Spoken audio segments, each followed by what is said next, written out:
Hi guys, it's Bob. Welcome back once again to Modern Life for the 70s Mind. You don't have to be 70 years old. You don't have to be from the 70s. Actually, the name comes from the 70s. But sometimes people think you got to be 70 or 80 to listen to my channel, which most people are, but I'm okay with that. Normally I spend so much time gabbing. Let's just get right into this, okay? When I think of the Carpenters, and they were pretty popular in the 70s, I almost want to kick myself. Although I enjoyed them a lot, I I'm not sure that I appreciated them to the level that I should have. I think kind of rock and roll got in the way. When you're a teenager in the 70s, the Carpenters just weren't your particular cup of tea at the moment. How's that? It really wasn't until I got older that I truly realized what a wonderful uh, sound these guys had. Karen's voice was flat out amazing, and the songs that they put out to this day sound just wonderful. I don't want to say that I took them for granted, but I may have a little bit. Today I'm going to be reacting to, and I'm saying all this because today I'm going to be reacting to Gigi De Lana's Carpenters cover of Yesterday Once More, which is just a beautiful song. When I hear covers like this, especially something like this, because Karen Carpenter had such a unique voice, I am not looking to see how closely Gigi can sound to the original.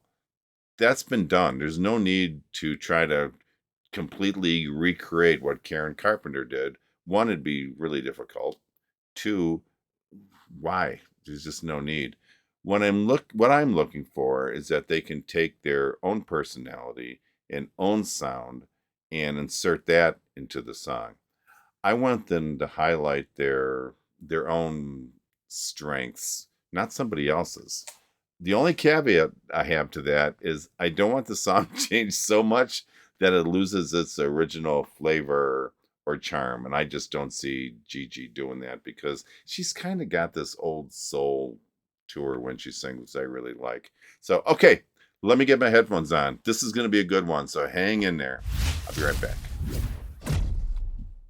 Okay, I am back. Are you ready to hear this? Every time I hear a Gigi De Lana song, I get excited. One, because I get to add another song to my music list of hers. And two, I just know it's going to be really, really good. So, all right. Gigi De Lana singing a Carpenters song, Yesterday Once More. Let's get into this.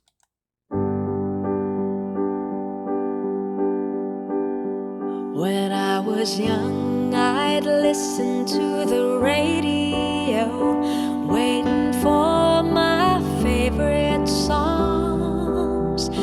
When they played, I'd sing along. It made me smile. Those were such happy times, and not so long ago. How I wondered where they'd gone, but they're back again, just like a long-lost friend. All the songs I love so well, every sha-la-la-la, every whoa-whoa still shines. Every shing-a-ling-a-ling that they're starting to sing so fine. When they get to the part where he's breaking her heart, it can really make me cry, just like before. It's yesterday once more. She's doing a really good job here. This is beautiful. And she's happy. Looking back on how it was in years gone by, and the good times that I had, makes today seemed rather sad. So much has changed. Oh, she nailed that part. It was songs of love that I would sing to then, and I'd memorize each word. Those old melodies still sound so good to me as they melt the years away. Okay, I know that is a terrible spot to break, but I know this song well enough to know there really aren't any breaks in this song. So I will backtrack a little bit, and because she's getting into a chorus now. No surprise. What and I say this, I should coin this phrase, amazingly beautiful. But what an amazingly beautiful voice. I have heard now, which is kind of cool. I've heard enough of her songs to now recognize some of the unique qualities of Gigi's voice. I've listened to old other songs of hers, and I listened to this, and I can start picking up on some of the techniques that she uses, and she's definitely putting on display here as well. She appears to be singing at a slightly higher key than Karen Carpenter does, which is fine. It's just different voices. But from what I've heard, she really is hitting the important elements, if you will, of a Karen Carpenter song. First off, she nailed the vibrato. That's so important in Karen Carpenter songs. If you've listened to them, especially when she's singing like in the lower register, and she drags that vibrato out in a low register, that's just beautiful. Not a lot of people do that. Normally, you hear the vibrato when people are hitting like a high note, and you're amazed that they can hit that high note and yet still have control of their vocal cords like they do. But Karen was really good at hitting him on the low notes, which was something. Also, Karen did a great job of conveying emotions without having to oversing the song or put us on a tour of the musical scales. Her voice just kind of spoke for itself, if you will.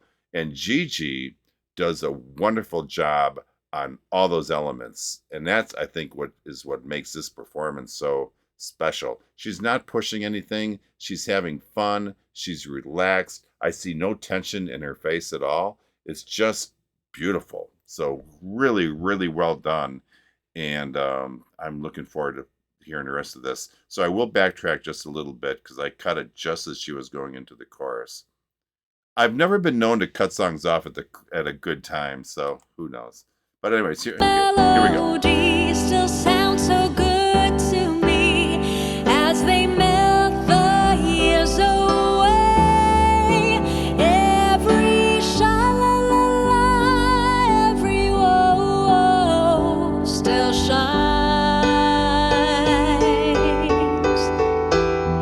Every shing-a-ling-a-ling that they're starting to sing so fine.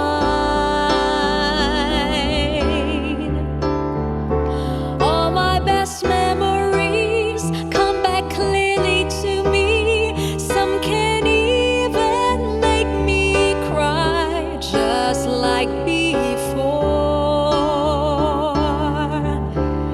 It's the yesterday once more. Every sha-la-la-la, every whoa-whoa still shines. Every shing-a-ling-a-ling that they're starting to sing so fine. Every sha-la-la-la, every whoa-whoa still shines. Every shing-a-ling-a-ling that they're starting to sing so fine. Every sha-la-la-la. All right. That was really, really nice. And you know what kind of makes this special is that she doesn't have a big band behind her. It's just a piano. So much of this song is on her shoulders and her pulling off the vocals, and she definitely did. So many singers today feel like they have to hit that super high note, like the wow factor, in order to be really good. as I kind of touched on, Karen Carpenter proved that that simply was not necessary. It was about delivering the song that's going to have the most impact on the people emotionally, not just how it sounds in your ears. Gigi seems extremely focused on getting the message of the song across without having to force her voice. Like I said, her face is so relaxed. She's just sitting there smiling. And I have no doubt that Karen Carpenter is looking down, being very proud on what we just heard and the job that Gigi did. She's just so completely in control of her voice. And I can't stress that enough. And she does it effortlessly.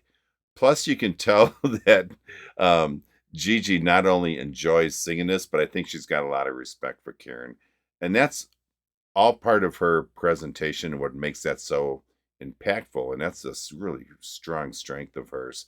That mellow softness in Gigi's voice really is what makes, I believe, her so authentic and so believable. And I just love this. So, okay, I bet you like this too. I will get my headphones off and I'll be back for my final thoughts. Hold on. Okay, final thoughts. I like this because I can take my headphones off. There's no logo up there. I'm just kind of chilled. Boy, what a shame that Karen Carpenter passed as early as she did in her life. I want to say she was only 32. That's one of the reasons I am so happy that Gigi took on this song. Is there any genre that Gigi can't sing? I don't think so. I think Gigi was really the perfect person to take on this song because of her pure, natural sound. There's nothing fake about her voice whatsoever. It's just, like I said, it's a pure, natural sound. Plus, to say it probably an easier way, it's just a pleasure to listen to her sing. It's beautiful. Her tone is so incredibly beautiful, and that's one of the things I really like about her. And unlike singing, which obviously can be taught, I don't think tone really can. I think with tone, an actual tone of your voice, you're either born with it or you're not. I really don't know if tone is something you can really learn. I guess I'm saying that it's not just about the range, even though Gigi does have wonderful range. When I first heard her, I thought she was very limited on her range, but man, was I wrong. I learned about that halfway through the song after I said she was the king of middle range or the queen of middle range or something I called her. And then right after that, she takes off, and I'm like, oh man, I blew that one. All the joys of doing a reaction video and hearing something for the first time. But Gigi just her sound and her way she displays her music, if you will, just really plays well with the song. Gigi seems to have taken this song and applied it to her kind of her old school vibe that she's got, and that makes her a perfect choice to sing a song like this. Plus the fact that she took on this classic song and bringing it back to us here in 2023, it's just so wonderful to hear. Anytime you can bring back and recover some of these old songs and have kind of like a new little edge to it, that's perfect. And Gigi has done a great job on many songs that I've heard. So good for her. So, all right, guys, if you enjoyed this video, please like, subscribe, follow. I really, really appreciate that. And I will catch you guys next time. Peace out. Bye-bye.